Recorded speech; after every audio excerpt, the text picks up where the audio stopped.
Thanks, it's a joy to be here with you today, and I am here as a parent and a teacher and an entrepreneur, and I'm here to make you a promise and to ask for your help.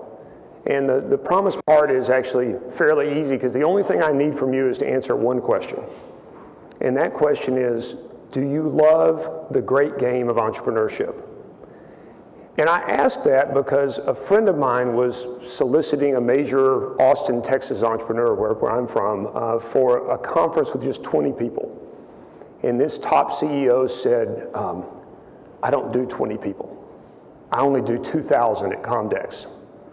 My time's too valuable. And my friend asked his friend, the CEO, do you love the game or not? And there was a long pause. And Michael, the CEO, said, I'll be there. So my ask for you today, at the end of this, isn't going to be a big ask for you to do much, but it is going to require you to ask if you're going to, if you really love the game. And the talk is going to be about a tsunami of change that's coming in education that we're seeing, where I think you can play an integral part. And as you ask this, the tsunami is coming from what we're learning at the Acton MBA program, and even more importantly, from the last speaker, you heard this idea that all the new changes in education, what we're seeing at our new elementary school that was just named the #1 blended elementary school in America. So we're seeing amazing new changes coming in education where you can play an important part. So the question, do you love the great game of entrepreneurship? Do you love it enough to take an action? And if you do, I'm going to promise you by the end of today's talk, I'm going to give you a way to reinvigorate your love of the game, and also for understanding that it's not only serious, but to make it into a fun game. So I'm going to give you a way to do that. This educational revolution that we're seeing has 4 major parts. And you're going to laugh, I think, when these go up because they seem so different. It requires thinking about heroes like Superman, Google and gaming, Alcoholics Anonymous, and the Boy Scouts. So these are 4 ways that I think we're going to be able to take and scale a new system of education in America that goes back to our roots, pre-industrial revolution, back to the roots of an old master apprentice program that actually worked better than I think anything we have in modern education. This is the reason I'm doing it. Here's my 2 boys. Because I couldn't bear to put them into the traditional school where they had to sit in a desk and be talked at for 8 hours a day. So I knew we had to invent a new way to surround them with this entrepreneurial ecosystem that you heard talked about. And protect them from this idea of education as some sort of assembly line.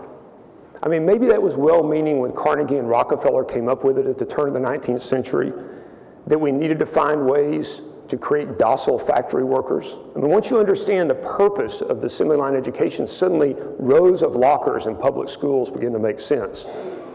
So do having students talked at and lectured and sitting passively. And so does the idea of taking in information and regurgitating it. And also this terrible idea of every 45 minutes having a bell go off to tell you to move to the next place. But I'm here to say I don't think that's what education's about. I also think that we've made a big mistake in the country from focusing on learning how to know. In other words, this sense that it's all about information. It's all about repeating what was said to us. And so I think the new revolution is going to have a lot more to do with not only learning to know, but more importantly, learning to do and learning to be. The idea that you go out and do courageous things that then affect your character and affect who you are. This may sound like a simple idea, that you learn reading, writing, arithmetic, and then you go out and you overcome real challenges in the real world. It happens to be, though, the system that gave us Washington and Jefferson and Lincoln and Edison, and what I think are the common elements that created an entrepreneurial culture in America in the pre-industrial revolution that in fact have survived despite the best efforts of traditional education to stamp them out. I think this is the magic sauce that makes America what it is. 4 questions to me an education needs to answer. Question 1, who am I and where am I going? You have to give the individual a sense of their life and their calling and what they're going to do that's special. Secondly, what tools and skills do I need to be prepared with, and which will I master? So I've got to find out for me personally what matches with my aptitudes that I can be the best in the world at. Thirdly, who will affirm me and hold me accountable?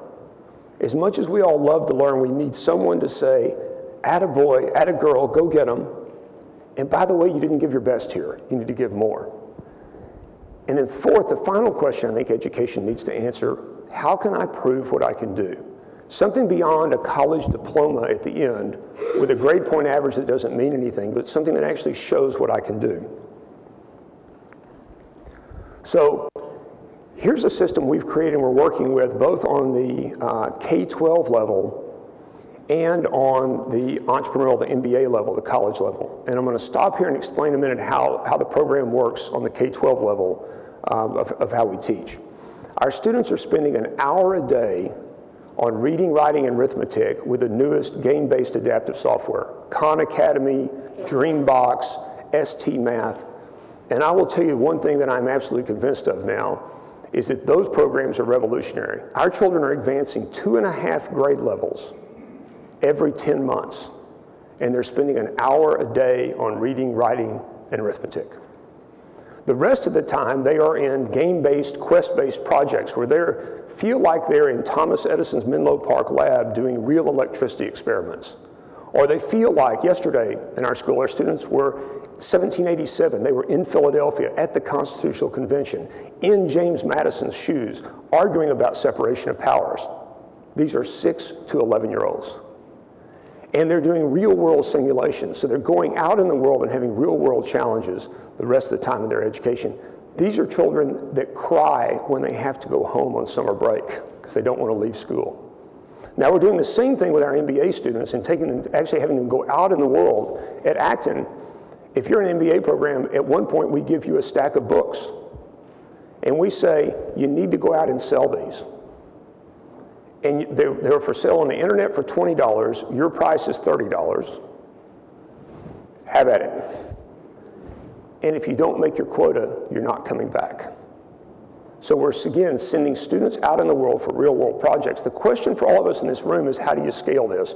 And that's what my entrepreneurial journey is about. We've got a new program that will allow all of us to be mentors, to deliver a scalable product for people to take real-world challenges and use the latest game-based adaptive software. And it's an open source system. So it's something that everybody in this room can contribute an experience in, and in an Amazon-like way have people use those experiences. And most importantly, it has a way to hold people accountable. So in the last few minutes, I want to take you through what this program looks like. So imagine we are me. We're the young entrepreneur who's anywhere from 16 years old to 60 years old, and thinking about starting a new venture and asking, where am I and where am I going? We have an experience where this entrepreneur goes out and finds a guide. They find somebody like one of you in this room, and they say, I promise you I will not quit this program. I will stick with it for 60 or 90 days or however long it takes, and I will sign a covenant with you that promises I will not quit. Now what's nice about this as a guide in our program, all you have to do is sit and read your entrepreneur's journal as they build and go through these challenges that are delivered. And every 2 weeks, send them an email that says, I'm either affirming you or asking you a question. And by the way, we send you a preloaded email to send out. So you sound like the Oracle of Delphi when you send these out. You sound like the wisest person in the world. The me also has a running partner. This is a real world person, a good friend you asked to sit with you 30 minutes face to face every week and hold you accountable for doing what you promised and kicking you in the tail when you don't do it. So you've got a real world. You've also got a forum, a group that you're meeting with that's going through the same program together. So you can discuss with flesh and blood in a Starbucks with real people the kind of challenges you're having. And then finally, a Sherpa, which is our word for the system itself, talks you through these challenges and keeps score to see how you're doing. Now, this Sherpa sounds so lifelike that a lot of people on the program think it's a real living person. It's actually artificial intelligence talking to students and taking them through. But imagine this system for tens of dollars a day, or $10 a month, can deliver an experience that is like real world challenges an entrepreneur face. And finally, in the last piece, most importantly, how do I prove what I can do? During all of this, you are rolling up a portfolio that shows who you are, what you're good at, what your passion is, and every single experience is validated by a real person that's been watching you.